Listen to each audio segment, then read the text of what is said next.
UP में जो लोग मालेगांव में आके बस गए अभी है, तो फिर यहाँ क्यों बनाए तुमने? तो ऐसे झूठे इल्ज़ामात लगा के फौजदारी मुकदमे दाखिल किए।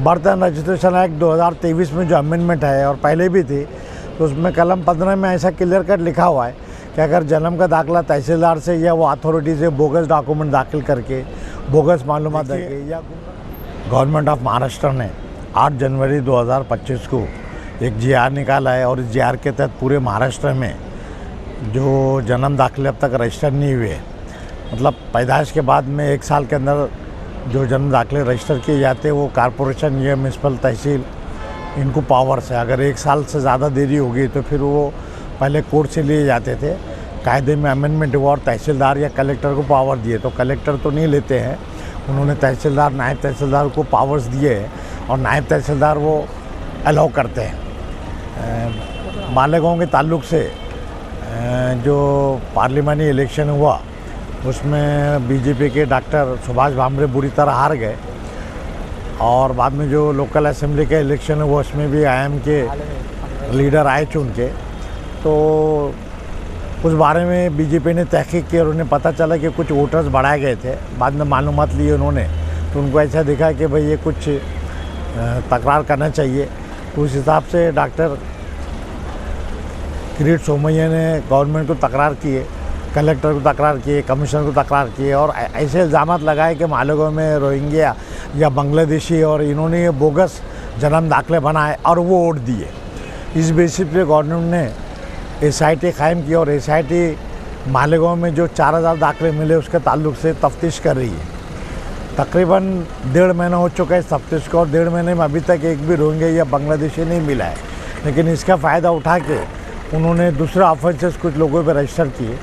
जन्म दाखिला तकरीबन जो 4000 दिए हैं वो तहसीलदार में जो कागजात दाखिल किए हैं वो बोगस है, ऐसा झूठा इल्ज़ाम लगा है। हालांकि बोगस नहीं है। अब उसमें अगर एक एप्लीकेंट ने अर्जी दी, पहले कागज़ के ऊपर उसके बाप का नाम था, आधार कार्ड पे, राशन कार्ड पे बाप का नाम है, बाद में उसकी शादी होगी तो राशन कार्ड में नाम कम हो गया, शोहर जहाँ का है वहाँ का नाम आया, आधार कार्ड भी उन्होंने तब्दील किए। तो भाई ये नाम में कैसा फ़र्क है ये बता के।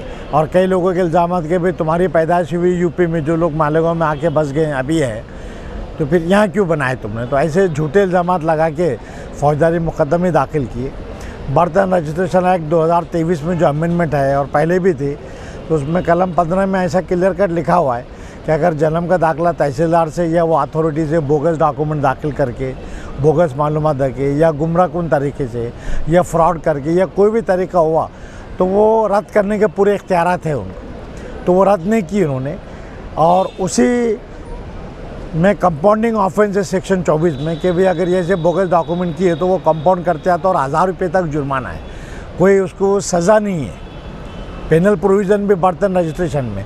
लेकिन चूँकि यहाँ मुसलमानों को बदनाम करना था मालेगांव के और भी जगह के, तो उसमें इन्होंने क्या किए कि 420 किए, बोगस डॉक्यूमेंट बनाए, ऐसी झूठी तकरार दे के गुनाह नोंद कराए। उसमें कुछ लोगों के ऊपर, कुछ औरतें भी हैं जो ज़ईफ़ हैं, कुछ जवान लड़के हैं जो एजेंट ने, जो वकीलों ने बनाए उनको भी वो की है।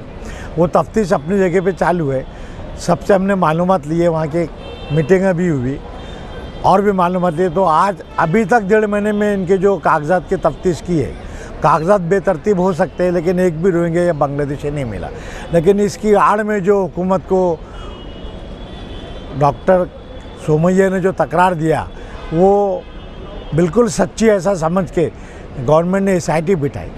SIT चालू है, लेकिन इस दौरान गवर्नमेंट ने 8 जनवरी को एक आदेश निकाला है और सेक्रेटरी ने ऑर्डर किया महाराष्ट्र में कहीं पर भी जन्म दाखिले नोंद नहीं कर सकते। ऐसा ये गैर कानूनी है, एक्ट सेंट्रल है वो। ये 4000 का दफा है, ये आप रोक किए अलग बात है। लेकिन जो अभी कॉन्वेंट स्कूलों में, तमाम स्कूलों में, इंग्लिश मीडियम स्कूलों में मार्च अप्रैल में एडमिशन शुरू होते हैं। एडमिशन के लिए मैनेजमेंट बगैर बर्थ एक्सट्रैक्ट जन्म दाखिले के दाखिला नहीं देती है। और अब अगर दाखिले 6 महीने तक SIT की तफ्तीश होगी तो 6 महीने तक बच्चों की परवरिश नहीं होंगे। तो राइट टू एजुकेशन एक्ट में भी नुकसान हो रहा है। ऐसे लोग जिनको आधार कार्ड अपडेट करना है उसके लिए भी जन्म दाखिला ज़रूरी है। कुछ लोग जो मुस्लिम हैं, अब हज का दौर है, टूर से जाना चाहते हैं, उसके लिए पासपोर्ट बनाने भी जन्म दाखिला होना। और जिनके जन्म दाखिले नहीं होंगे तो आजकल रुके हुए हर चीज़ के लिए जन्म दाखिला कंपलसरी किया है। कुछ लोगों का ऐसा है कि जन्म दाखिले नहीं है लेकिन वो टीचर हैं, स्कूल सर्टिफिकेट है, सर्विस रिकॉर्ड है, लिविंग सर्टिफिकेट है, लेकिन वो नहीं माना जाते, जन्म दाखिला चाहिए। इसलिए क्योंकि पूरे महाराष्ट्र के लोग और इर्रेस्पेक्टिव ऑफ ज़ात, मतलब हिंदू, मुस्लिम, सिख, ईसाई, सभी जो महाराष्ट्रियन लोग हैं उनको काफ़ी नुकसान होगा। इसके लिए मालेगांव के जो लीडरान है शेख आसिफ साहब और समाजवादी के मुस्तकिम डिग्निटी, ये पहले से सब सोशल काम में पहल करते आए हैं और इन्होंने हमारे नामवर वकील महेंद्र संधांशु है बॉम्बे के, हम खुद भी साथ जुड़े हुए हैं और सीनियर वकील लगा के हमने पब्लिक इंटरेस्ट लिटिगेशन दाखिल किया है, उसमें तमाम कागजात दाखिल किए हैं और इंशाल्लाह हमें उम्मीद है कि ऑर्डर जो गवर्नमेंट ने दिए है कि पूरे महाराष्ट्र में जो है जन्म दाखिले नहीं होना वो इंशाल्लाह रद्द किया जाएगा। इसलिए हमने जो केस दाखिल किया वो union of India, government of Maharashtra, क्योंकि सेंट्रल एक्ट है ये और सेंट्रल एक्ट में महाराष्ट्र गवर्नमेंट को तरमीम करने का इख्तियार है। इनके रूल्स में ज़्यादा से ज़्यादा जो 4000 दाखिले ये मुतनाज़ बोल रहे हैं वो रोकते आते थे, लेकिन ये उसकी आड़ में इन्होंने शुरू किया और जहाँ जहाँ मुस्लिम आबादी है, अकोला है, औरंगाबाद है, भिवंडी है, नागपुर है, सब जगह ये उंगलियाँ कर रहे हैं। तो ये नहीं होना चाहिए और ये दाखिले दोबारा शुरू करना चाहिए, इसलिए हमने पब्लिक इंटरेस्ट लिटिगेशन दाखिल किया।